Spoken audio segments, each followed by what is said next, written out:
Tak tento model se jmenuje Wartimer, hodinky, které indikují nejenom místní čas, ale taky čas v druhé časové zóně.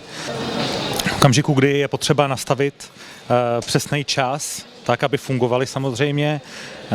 Nejdřív se vyšroubuje vrchní korunka, která vyskočí do první pozice, povytáhne se a na disku měst podle zkratky se nastaví lokalita.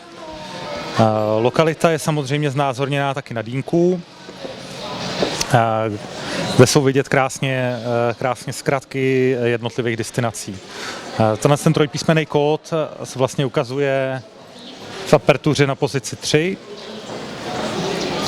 A v okamžiku, kdy jsme v České republice, nastavíme si časovou zónu pro Paříž. Zašroubujeme korunku a zmáčkneme. Abychom nastavili přesný čas, vyšroubujeme spodní. Vytáhneme do první pozice. Jelikož je 2:30, nastavíme 2:30. Dotlačíme, zašroubujeme. Při pohybu mezi časovými zónama pak akorát zase vyšroubujeme vrchní korunku do první pozice, nastavíme místo, do které se chceme dostat, přičemž aktuální část místa se nám zobrazuje na pozici 9, takže třeba Hongkong. Tak, zase zašroubujeme korunku a v okamžiku, kdy tam přijedeme, stačí zmáčknout krát tlačítko a hodinová ručka akorát skokem změní svoji pozici, aby přesně zobrazila přesný čas v dané časové zóně.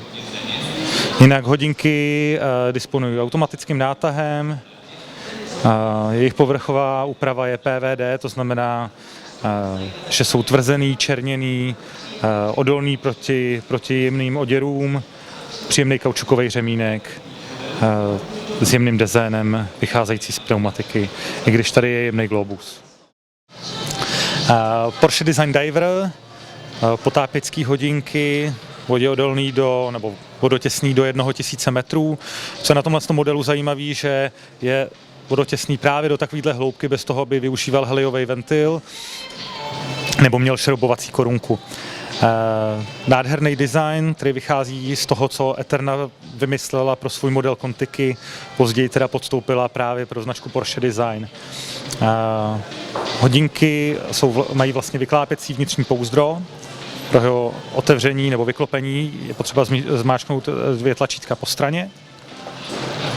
V okamžiku, kdy je vyklopený, lze ji otáčet otočnou lunetou, která má vnitřní stupnici, která je vhodná kvůli potápění pro potápěče a pomáhá měřit dílku ponoru. Jejich nastavení je jednoduchý, vlastně při vytažení korunky do první pozice dochází ke změně data. V pozici číslo 2 klasické nastavení ruček na přesný čas.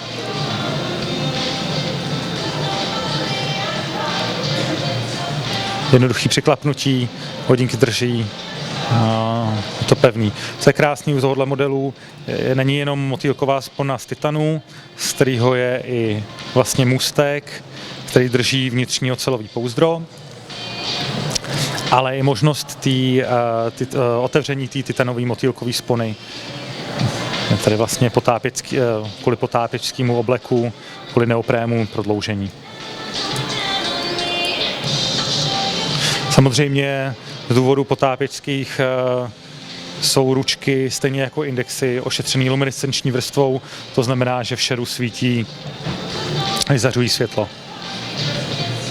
Nejzákladnějším modelem hodinek u Porsche Design je Flat 6, model postavený na 3 základních ručkách a datu.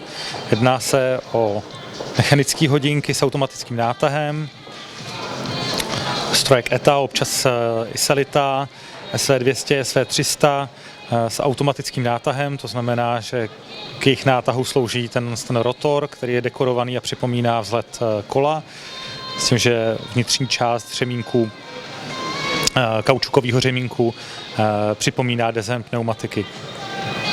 Při čelním pohledu Je vidět čitelný design, jednoduchý, minimalistický, při vyšroubování korunky. V nulové pozice lze jemně hodinky natáhnout. V první pozici dochází ke změně data. V pozici číslo 2, při vytažení do pozice číslo 2, dochází k pohybu ruček. Model Porsche Design Flat-Six chronograf je postavený na klasickém strojku ETA Valjoux 7750, což je strojek využívaný od 70. let. Na první pohled je viditelná indikace hodin, minut a mimostředné využití vteřinové ručky s tím, že po zmáčknutí integrovaného tlačítka na pozici 2 dojde ke spuštění chronografu. Ten je vybavený centrální vteřinovou ručkou, která samozřejmě načte minuty, s 30-minutovým sčítačem a 12-hodinovým sčítačem, který má půlhodinový dělení. Nulování stopek samozřejmě spočívá v tom, že se nejdřív zastavějí a integrovaným tlačítkem na pozici 4 dochází k jeho vynulování. Nastavování hodinek zase jednoduchý, spočívá v tom, vyšroubuje se korunka, která vyskočí, v první pozici se mění datum, v druhé pozici hodiny. V okamžiku, kdy jsou ručky v horní části číselníku, je určitě vhodný ručky posunout dolů, a to z důvodu, aby se neblokl disk data. A v první pozici se pak směrem nahoru mění datum, směrem dolů jméno dne.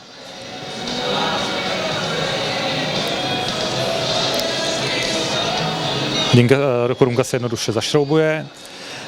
Co je důležitý, tenhle model je i zároveň chronometrem, to znamená, disponuje COST certifikací, což znamená, že jeho maximální denní odchylka je -4 do +6 sekund. Zase motýlková spona, kaučukový řemínek s designem pneumatiky. V tom případě jsou to hodinky, které využívají automatického nátahu, kde titanový rotor je doplněný ocelovým vahadlem na konci, a aby byl těžší a má tvar jako kola u automobilu. Design jinak vychází z tvaru šestiválce.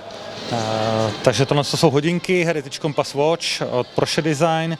Je to vlastně reedice modelu z roku 1978, kdy Porsche Design představilo vůbec první hodinky s integrovaným kompasem. Na první pohled jsou to vlastně klasické hodinky, trojručky s datem. Po stlačení 2 tlačítek na spodní straně pouzdra se odklopí vrchní pouzdro a je viditelný kompas se zrcátkem.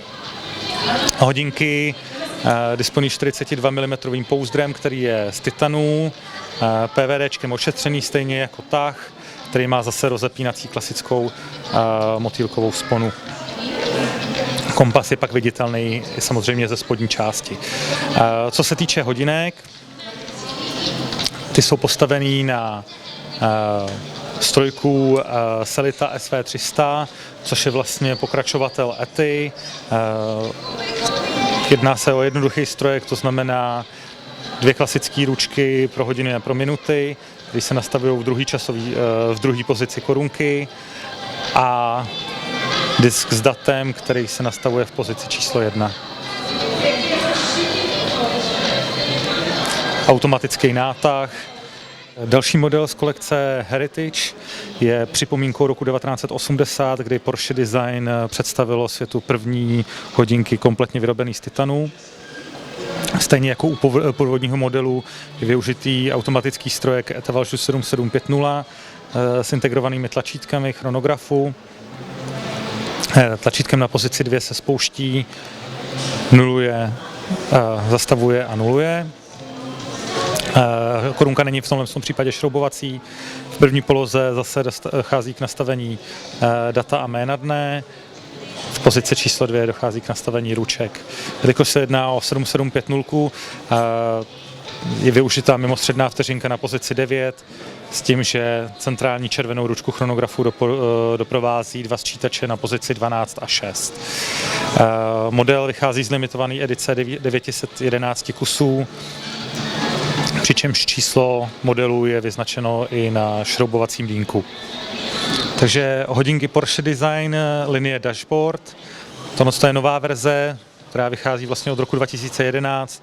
To je verze, která se vyráběla právě do roku 2011. Oba dva modely drží podobný charakterový rysy. Jedná se o Tricompax chronograf. V tomhle případě je postavený na kalibru ETA 2894-2, což znamená, že se jedná o automatický strojek, který se nastavuje jednoduše. V druhé pozice dochází k nastavení ruček. Tak, v pozici číslo 1 se pak nastavuje datum. Při zašroubování korunky tak jednoduchý odečíst čas tím, že hodinová ručka, minutová ručka, vteřinová ručka je v tomhle případě na pozici 3. Centrální červená ručka chronografu je doprovázená dvojicí sčítačů. U nové verze je to trošku jinak. Nová verze disponuje mimostřednou vteřinovou ručkou na pozici 9 a jako sčítače využívá ty na pozici 6 a 3 s tím, že po vyšroubování korunky dochází jenom k pohybu ruček. Pro změnu data je nutné hodinky otočit a vlastně využít regulační tlačítko na pozici 10.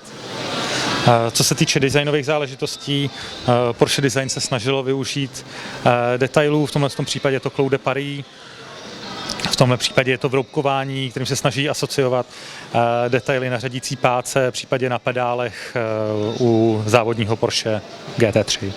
Porsche Design indikátor. Je to řada hodinek, která vychází z prvních chronografů na světě, který měřili čas mechanicky, ale indikovali digitálně. Z toho designu vychází jak teda design pouzdra, tak i plástve na číselníku. Zase jedná se o hodinky postavené na základech kalibru ETA Valjoux 7750, to znamená, v pozici korunky číslo 2 se nastavují ručky a v pozici číslo 1 dochází ke změně data a jména dne. V tomhle případě zase jedná o chronograf, centrální vteřinová ručka, kterou doprovází sčítač na pozici 12 30-minutový a sčítač na pozici 6 12-hodinový. Při otočení hodinek je patrný zase design pneumatiky od Porsche. Design rotoru vychází z kola s tím, že rotor je zhotovený z titanu a kvůli hmotnosti jeho spodní část zatížená těžší ocelí. Hodinky jsou jinak z oceli ošetřeny povrchovou úpravou PVD s tím, že zase tlačítka spouštění a resetování chronografu připomínají pedály od Carrera GT.